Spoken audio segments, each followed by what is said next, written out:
Okay, Shalom, giving all praises, honor, and glory unto Yahweh, Bahashem Yahweh Shai, Bahashem Rakakadash, double honors unto the elders and apostles of Great Millstone at Rubal. Shalom to the 144,000 elect men of the nation of Israel and the rest of the elect destined to be saved. I'm the Brother Caleb from the GMS England London Forecasters Camp, back with another lesson to help edify the Lord's elect. I always begin by saying that we are the real Hebrew Israelites, and the real Israelites are you so-called Negroes, Latinos, Hispanics, Native Americans, West Indians, and West Africans predominantly, but you will find Israelites that do look like the other nations because we have been scattered among all the nations to our various captivities. But if your seed line by your forefathers goes back to the man in the Bible named Israel, then you too are an Israelite, no matter what you may look like, because Numbers chapter 1 and the 18th verse tells you that your nationality is determined by the lineage of your forefathers. So I saw this very interesting video in the early hours of this morning. In a way, it's kind of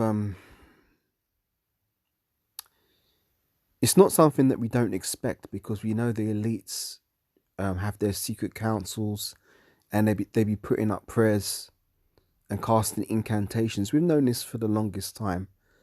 But what's happened recently with this World Economic Forum meeting in Davos, they've got this fucking this witch here basically casting spells in plain sight with these so-called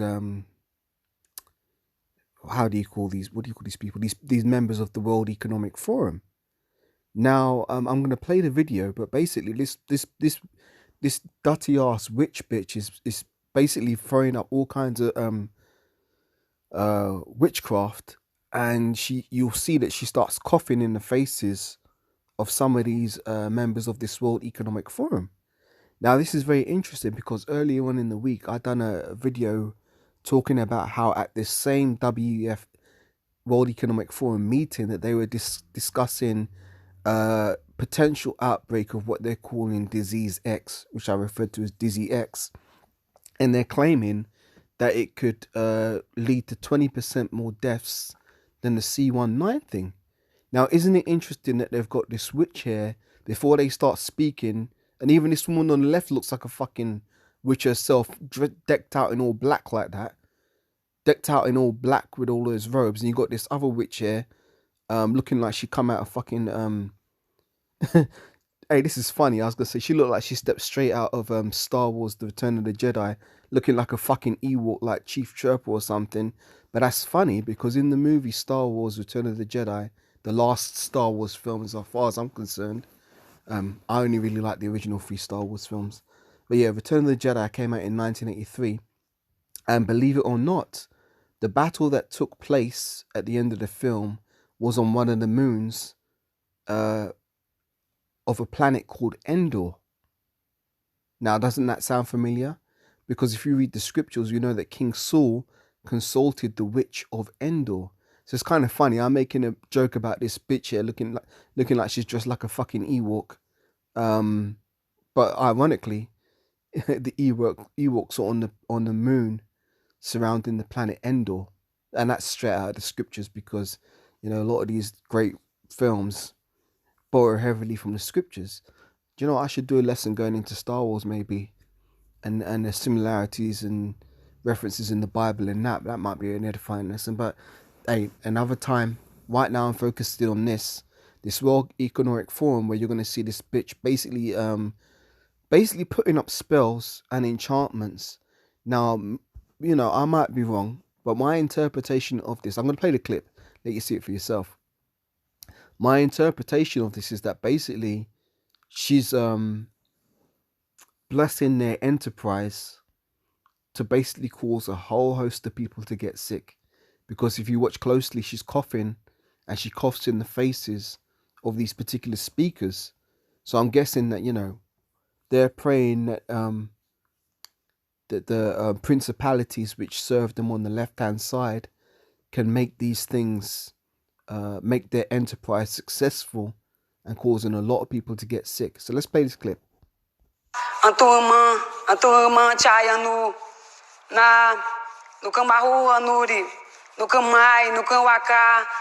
na anuri no yuyuwa na wa china vu punk tu china chaval aqui china mo kikirani tsai chaval kirani tsai mo kikirani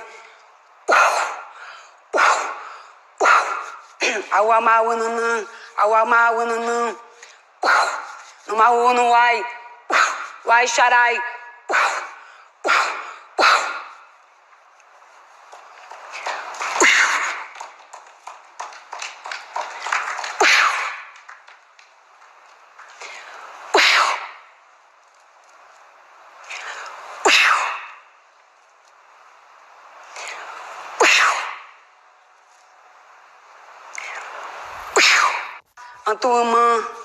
So you tell me, what the fuck has this got to do with anything that the World Economic Forum should theoretically be meeting about?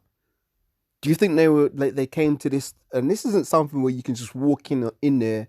You can't walk up in there off the street, you know. So where the hell did this person come from, and why the hell have they got her doing this incantation? Well, because this is the type of shit they usually do behind closed doors, but here they are doing it straight in front of your fucking face. Now, the funny thing about this is that these are the same motherfuckers who were telling you had to, social distance.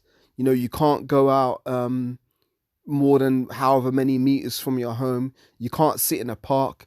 You can't go to visit your loved ones who are in a hospital, potentially dying. You know, you can't visit them because, oh, no, we've got to social distance, hands, face, space, all this kind of crap. They're the one telling you have to wear all these face masks and shit. So why have they got this witch bitch, this nasty ass witch bitch, coughing in all directions, saying these incantations, and then coughing in these people's faces who are the people who are going to speak at this meeting? You know what I mean? They've got their principalities on the left hand side working with them. Let me play this shit again, man. Like they didn't just pick this person off a random to come up in this World Economic Forum meeting, this so-called potential summit. You know, summit is when these world leaders get together, and they have their government meetings and discuss their next stages for what they want to do in terms of their new world order agenda. She didn't just roll in there off the street, man. And as you can see, you got this other witch on the left. Na anuri no yuyuwa na wa china vu punk tu china chaval. Look at her rubbing their hands together like that. Whenever you see someone rubbing their hands together like that, man, it don't mean it's usually never a good sign. I think what they do is they try to build up the energy in it. What is it they call it? Is it chi? Energy, and she's building it up there. Now she's coughing, like she's gonna be coughing all the directions. Watch. So they're basically praying that this pestilence is gonna have a widespread effect. And as you can see on the far left there's another witch. I'm just calling it as I see it. When you see a woman dressed that decked out in long flowing black robes like that, in such close proximity to another flipping witch, hey man, birds of a feather flock together. They're all witches, man, and they're all in on this shit.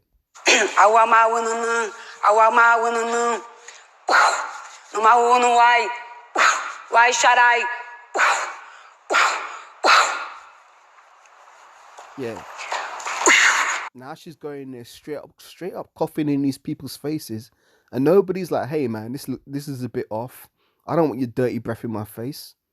But yet these are the same people that were telling you had to social distance, wear your face mask, you can't go into hospitals, you can't do this, you can't do that. If you see your neighbours congregating, call the police, all this kind of rubbish.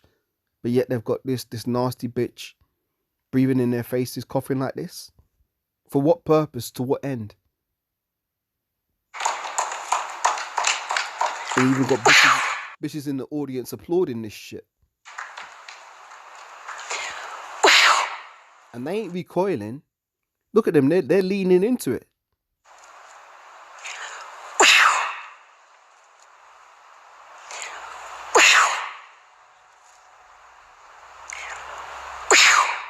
Yeah, as I said, that woman on the left there, she looks like another demonic witch. But hey, man, this is all good. It's not all good, but it's going to be all good for the elect, because the scriptures say there's no enchantment against Jacob. Now let's get into it. Let me get my precepts here. Right, we're going to start with we'll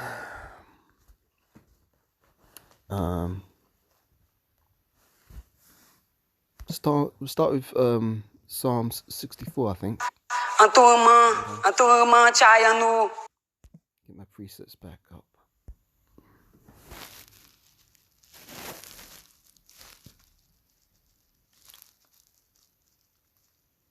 Yeah, let me actually. This is a good one on screen here. I didn't plan to pull this up, but my sword just opened on this page. This is Psalms 37, right? Because the elect, man, look, we don't need to worry about that what the left hand side can do, because we trust in a higher power, the power of Yahweh, Ba'ashem Yahweh Shai. So whatever it is that these elites are gonna try and pull, it's not gonna have an effect on the elect, you know.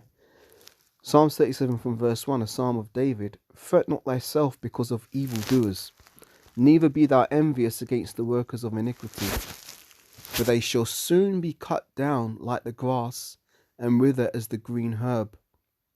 Trust in Yahweh and do good, so shalt thou dwell in the land, and verily thou shalt be fed. Right? So let's go to Psalms 64.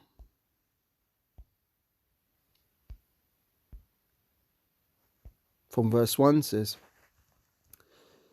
hear my voice, O God, in my prayer. Preserve my life from the fear of the enemy. Hide me from the secret counsel of the wicked, from the insurrection of the workers of iniquity. So this was the secret counsel of the wicked, but it just so happened that, hey man, that section there was caught on film. Now I tried looking it up on YouTube, and I couldn't find that particular clip. I had to go to Twitter to find it. But there's other brothers in GMS who spotted it and have been doing videos on it and bringing it out, man, because they're looking to move forward with their agenda in 2024. What we in January? The date is what today? 19th of January. So yeah, man, this is a very explosive and interesting start to this year of 2024. Esau's kicking it off. They're already talking about you know, these hypothetical disease X's, and even at this very same summit they're talking about this disease X. So is it not a coincidence? Well, I don't believe in coincidences. Everything's designed by the Messiah, but it's no coincidence that they'll be talking about this new disease, and you've got this what do they call it, shaman type witch up there casting their spells and incantations and blowing in all these speakers' faces. You know, there's spirits attached to everything, man. So that when those people now, when they start speaking on certain things, well, guess what? That's going to cause certain effects. You know, they weren't doing that ritual for no reason, just because, oh, it looks funny and cute. Nah, man, there was a very nasty demonic aura about that, because if you noticed, the whole place was just silent. Yeah, you heard a few claps here and there, but everybody was stone silent, because there was a very nasty spirit up in that place, as there usually is when you encounter these fucking witches, man. Even the low level ones, man, they've got a very nasty aura about them. You could just sense there's something off about them, you know. So reading on, it says, hide me from the secret counsel of the wicked, from the insurrection of the workers of iniquity, who whet their tongue like a sword and bend their bows to shoot their arrows, even bitter words. So that's exactly what that bitch was doing, you know, shooting arrows through her words, that they may shoot in secret at the perfect. Suddenly do they shoot at him and fear not. They encourage themselves in an evil matter. They commune of laying snares privately. They say, who shall see them? They search out iniquities. They accomplish a diligent search. Both the inward thought of every one of them and the heart is deep. But the Most High God shall shoot at them with an arrow suddenly. shall they be wounded. So they shall make their own tongue to fall upon themselves, and all that see them shall flee away. And all men shall fear and shall declare the work of the Most High God, for they shall wisely consider of his doings. The righteous shall be glad in Yahweh, and shall trust in him, and in all the upright in heart, and all the upright in heart shall glory. Let me get another precept here, bear with me.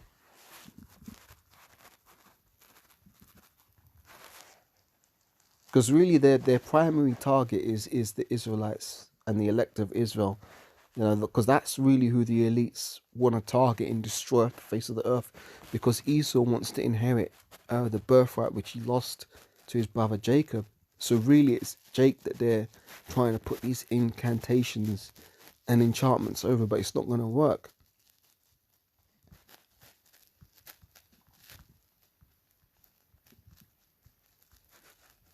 Hold on, just pulling a precept here, bear with me.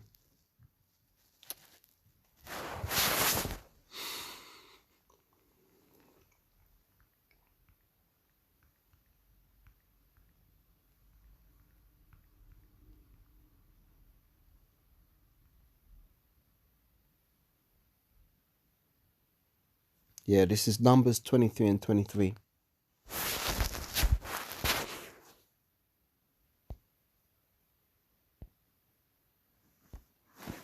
It says, surely there is no enchantment against Jacob, neither is there any divination against Israel. According to this time, it shall be said of Jacob and of Israel, what of the Most High God wrought. Read that again. That's why we don't need to fear this shit. See, people in the world who ain't in the truth, they got a lot to fear. But us that are in this truth and of the hopeful elect and that trust wholeheartedly in Yahweh Ba'ashem Yahweh Shai and are doing our best to do that which is pleasing unto the Lord, we can trust in these scriptures. Numbers 23 and 23. Surely there is no enchantment against Jacob, neither is there any divination against Israel. According to this time it shall be said of Jacob and of Israel, what of the Most High God wrought. Now from here I'm going to go to Job 9 and verse 24, because we can't be surprised about these things, because the things that are written aforetime are written for our learning. So we knew this according to the scriptures. Now we're just seeing it play out in the flesh. So because when you study the scriptures, man, you know what time it is, you know what world we live in, but now we're seeing it all come to pass. This is Job 9 verse 24. The earth is given into the hand of the wicked. Who are the wicked? The wicked are the descendants of Esau, who are predominantly the white people upon the face of the earth today, because you've got three classifications of men. You've got the sons of God, which are the Israelites, which are you so-called Negroes, Latinos, Hispanics, Native Americans, West Indians, West Africans predominantly, as I said at the start. But you are going to find Israelites that do look like all the nations on the earth, because Israel has been scattered among all the nations. So you might get Israelites that look like Moabites, Israelites that look like Hamites, Israelites that look like Edomites. But you try the spirit by the spirit, you always know an Israelite, man, because they'll stick out.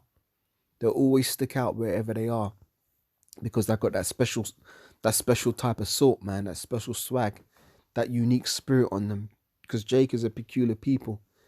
But reading on, back as I was saying, three classifications of men: sons of God, which are the Israelites; sons of men, which are the other nations, which should be the other 16 nations. So you Elamites, you Hamites, you Moabites, you Ammonites, so on and so forth. And then you've got the third classification of people, which is the sons of the wicked, which, as I said, they're the Edomites predominantly. But just like as you have Jake scattered among all the nations, you'll find Edomites scattered among all the nations too. So you're going to get Edomites who don't all look like so-called white people, but you can always tell an Edomite spirit, because they've always got that kind of off vibe about them. It's Job 9 and 24. The earth is given into the hand of the wicked. He covereth the faces of the judges thereof.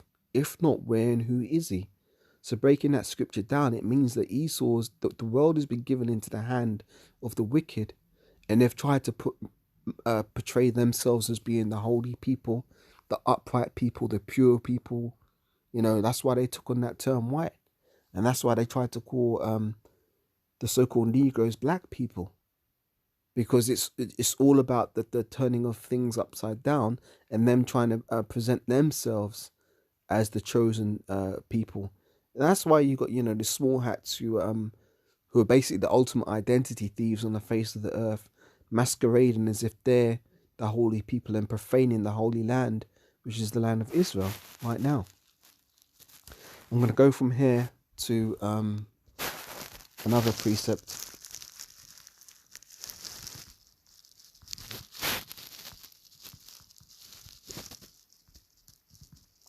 And this is how you can tell the world is wicked, because Exodus 22 and 18 says this. If this was a righteous world, hang on, Exodus 22 and 18. If this was a righteous world, what that woman was doing there, she'd have been put to death for that. Because the scriptures say, thou shalt not suffer a witch to live. I'll read that again. Thou shalt not suffer a witch to live. But those people up there in that World Economic Forum meeting, they were clearly suffering that witch to live. They were encouraging her. You know, they were all with it. So if they're all with it, that shows you that they're not with the Most High, and they're against everything that the Most High represents. That's why they're trying to take the name of Israel out of remembrance. Because if we go to Psalms 84, oh yeah, 84. It says, no, Psalms 83, forgive me. It says, keep not thou silence, O God. Hold not thy peace, and be not still, O Most High God. For lo, thine enemies make a tumult. So who are the enemies of the Most High? The enemies of the Most High, let me go to Malachi 1 and 4 just to sum it up quickly.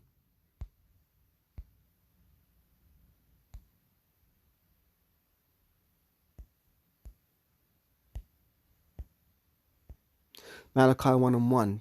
The burden of the word of Yahweh to Israel by Malachi. So this is the word spoken to Israel. It says, I have loved you, saith Yahweh.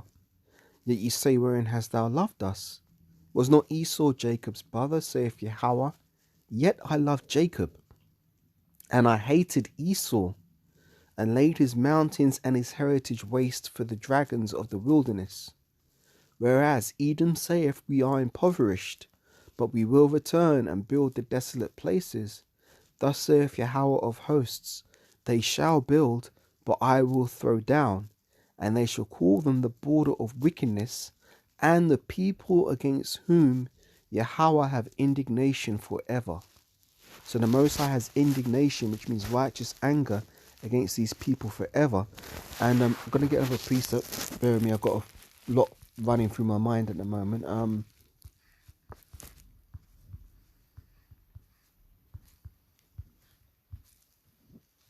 There we go.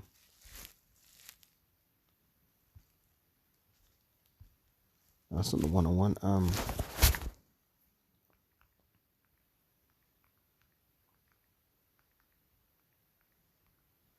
Yeah, this is it. Psalms 190. So 139 and 21.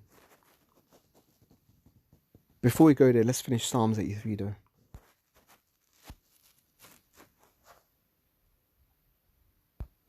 It says, we got to verse 2.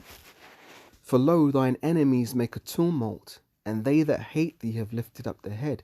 And how do these people show their hatred for the Most High? By persecuting his people. And who are his people? The Israelites.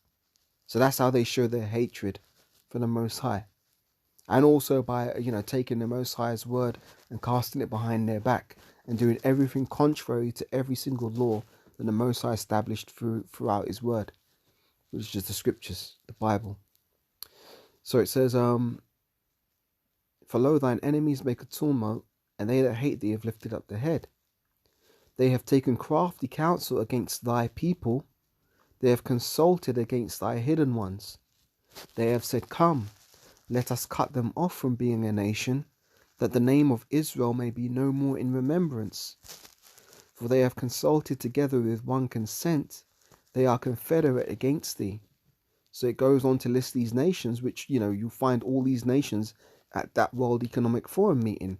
It says the tabernacles of Edom, the and the Ishmaelites, and of Moab and of the Hagarenes, Jebal and Ammon and Amalek, and the Philistines and the inhabitants of Tyre. Ashur it also is joined with them. They have holpen the children of Lot Selah. There you go. So all these nations have conspired together with one consent. That's what this whole New World Order is essentially about. All these nations coming together and trying to destroy the nation of Israel, and to take the name of Israel out of remembrance, because we represent the monument of the Most High. A lot of people will turn around and say, "Well, what's the proof the Bible is real? How can you prove it exists?" Well, here's the kicker. If the Most High's people exist, then that proves the Most High exists.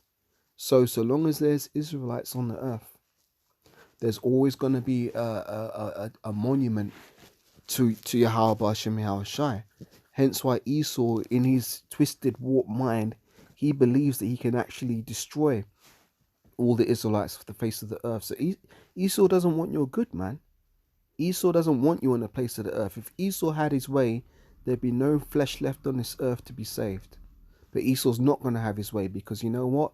We've got a much higher power serving us than a power that serves Esau.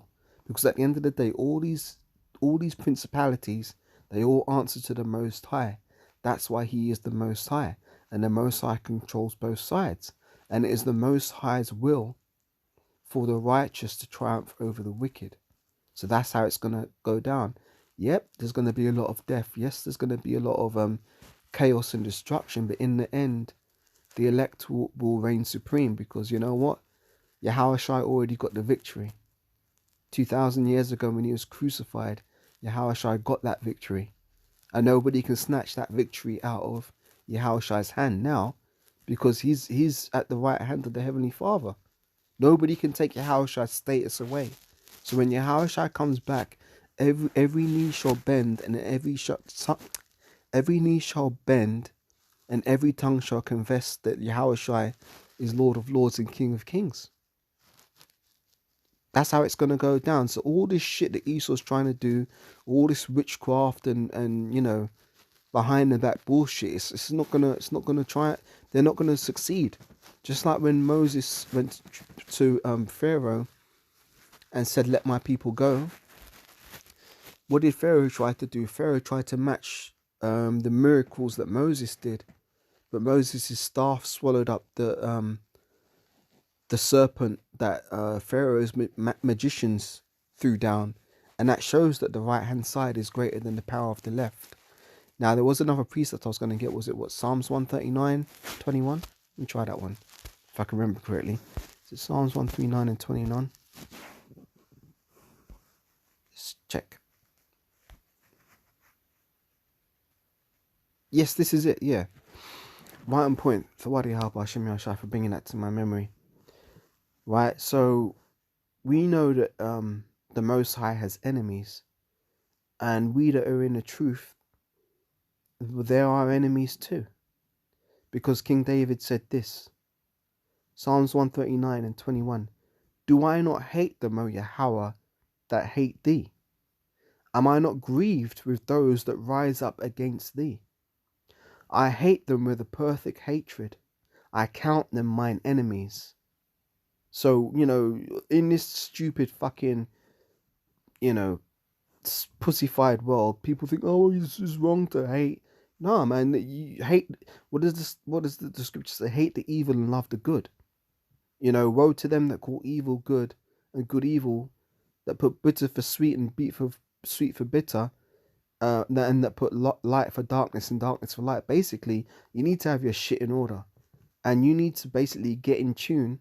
And I use that word intentionally, get in tune, because when you play a musical instrument, ain't no you could play as many notes as you want, strum as many strings as you want, or blow as many notes on a flute as you want. But guess what? If your instrument's not in tune, it's going to be to no avail.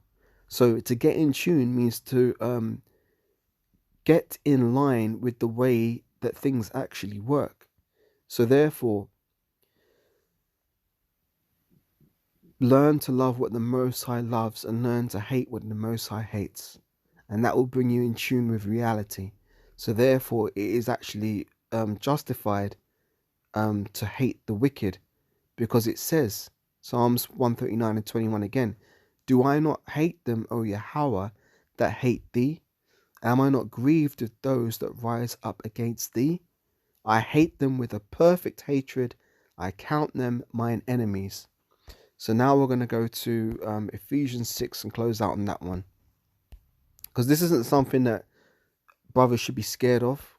Pray, fast, pray. Do what you need to do. Stay in the spirit, stay in the truth, and the Most High will be your refuge. Actually, I've got another precept after this. Let me get this first, though. This is Ephesians 6 and 10. It says, finally, my brethren, be strong in the Lord and in the power of his might. Put on the whole armor of the Most High God, that ye may be able to stand against the wiles of the devil. This is the point. For you wrestle not against flesh and blood, but against principalities, against powers, against the rulers of the darkness of this world, against spiritual wickedness in high places. Now, wasn't this a prime example of spiritual wickedness in high places?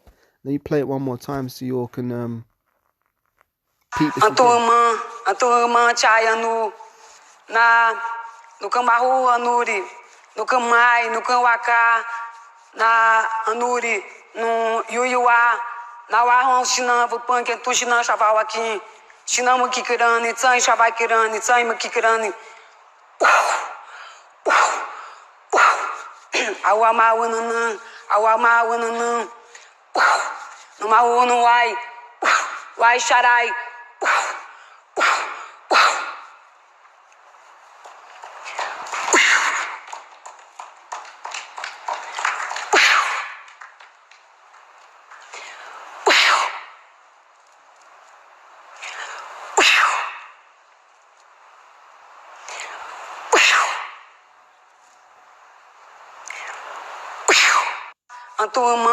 So all those people, they knew what was going on, man. They'd been briefed. And as you can see, you got that other witch there on the left overseeing the whole ritual. They were briefed on what was going to happen. So basically, man, a lot of shit could go down in 2024. It's looking like it's off to an explosive start. So let's finish off in Ephesians 6. It says, for we wrestle not against flesh and blood, but against principalities, against powers, against the rulers of the darkness of this world, against spiritual wickedness in high places. Wherefore, take unto you the whole armour of God, that you may be able to stand in that evil day, having done all to stand. Stand therefore, having your loins girt about with truth, and having on the breastplate of righteousness, and your feet shod with the preparation of the gospel of peace. Above all, taking the shield of faith, wherewith ye shall be able to quench all the fiery darts of the wicked. So we need to trust in Yahweh Hashem Yahweh Shai. Don't be running to Esau thinking, oh no, there's this new Dizzy X disease or whatever it is they try and pull. We need to take our stab and jab to be protected. Nah, man. You need to put your faith in Yahweh Hashem Yahweh Shai more so now than ever, man, because that's what's going to carry us through this time, man. But the vast majority of the world, or I should say, when I say the world, I want to speak of the world of Israel, because really salvation's only for the Israelites. But as the scriptures say, not all Israel is of Israel at the moment, and a lot of our people are going to follow after the ways of the world, and that's going to end up getting them destroyed, because there's a scripture which says, there is a way which seemeth right unto a man, but the end thereof are the ways of death. Roughly paraphrasing. So we've got to stand and move in line with the spirit, and be moved, as the saying goes, walk by faith, not by sight. As I say that again, walk by faith, not by sight. So walking by faith is by trusting in these scriptures 100% and not leaning unto our own understanding. Verse 17, and take the helmet of salvation and the sword of the Spirit, which is the word of God, praying always with all prayer and supplication in the Spirit, and watching thereunto with all perseverance and supplication for all the saints. Now, I'll read Psalms 91 and close out on this one because it seems fitting. Psalms 91 again, because I brought this out in the last lesson. I think I did. Was it the last lesson or the lesson before? The one where I was talking about Dizzy X. I can't remember, forgive me. But I'll bring it out again now, the whole chapter. Psalms 91 from verse 1. He that dwelleth in the secret place of the Most High shall abide under the shadow of the Almighty. I will say of Yahweh, He is my refuge and my fortress, my power, and in Him will I trust. Surely He shall deliver me from all the snares of the fowler. And if you remember, Esau was described as a cunning hunter. So he's going to be laying his snares. And we saw one of his snares being set there in that World Economic Forum meeting. So it's not going to be long before it starts kicking off out here in reality, man. Surely He will deliver me from the snare of the fowler and from the noisome pestilence. So none of these diseases are gonna trouble us. You shall cover thee with His feathers, and under His wings shalt thou trust. His truth shall be thy shield and buckler. Thou shalt not be afraid for the terror by night, nor for the arrow that flieth by day, nor for the pestilence that walketh in darkness, nor for the destruction that wasteth at noonday. 1,000 shall fall at thy side, and 10,000 at thy right hand, but it shall not come nigh thee. Only with thine eyes shalt thou behold and see the reward of the wicked. Because thou hast made Yahweh, which is my refuge, even the Most High thy habitation. There shall no evil befall thee, neither shall any plague come nigh thy dwelling. For He shall give His angels charge over thee, to keep thee in all thy ways. They shall bear thee up in their hands, lest thou dash thy foot against a stone. Thou shalt tread upon the lion and the adder, and the young lion and the dragon shall thou trample under feet. Meaning that we're going to overcome these things, man. Because He hath set His love upon me, therefore will I deliver him. I will set him on high, because he hath known my name. And he shall call upon me, and I will answer him, and I will be with him in trouble, and I will deliver him and honor him, and with long life will I satisfy him, and shew him my salvation. So that's what the elect have to trust upon. The Most High isn't a man that He should lie. So those are words that you can literally take to the bank and count upon. And that's where faith comes in, because there are going to be people who read those words, but they don't have the faith to carry them through. And what do the scriptures say? Without faith, it is impossible to please the Most High. You know, the Most High is a spirit, and they that worship Him must worship Him in spirit and in truth. So you got to believe that 100%. So that's all I've got to say on this one. Lord willing, it's edifying. Once again, shalom to the 144,000 elect men of the nation of Israel, and the rest of the elect destined to be saved. Double honours once again unto the elders and apostles of Great Millstone, who taught me this truth and who rule well. And I'm out for this one, and Lord willing, I'll catch you on another. Shalom for now.